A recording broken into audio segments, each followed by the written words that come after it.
అండి.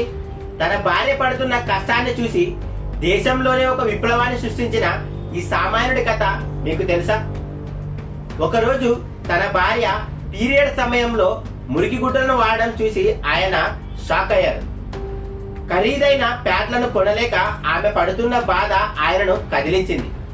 తక్కువ ధరలో ప్యాడ్స్ తయారు చేయడం కోసం ఆయన సొంతంగా ప్రయోగాలు చేశారు. ఊరి జనం ఆయన్ని పిచ్చోడు అన్నారు. ఆయన భార్య కూడా వదిలేసి వెళ్ళిపోయింది. కానీ ఆయన వెనక్కు తగ్గలేదు. చివరకు తక్కువ ఖర్చుతో ప్యాడ్స్ తయారు చేసే మిషన్ను కనుగొన్నారు. నేడు వేల మంది గ్రామీణ మహిళలకు ఉపాధినిస్తూ లక్షల మంది మహిళలకు ఆరోగ్యాన్ని అందిస్తున్నారు. ఒక సాధారణ వెల్డర్ పద్మశ్రీ అవార్డు గ్రహీతగా ఎదిగారు. ఆయన సమస్యను చూసి భయపడలేదు, పరిష్కారాన్ని వెతికారు. ఆయనే అరుణాచలం మురగనంతం.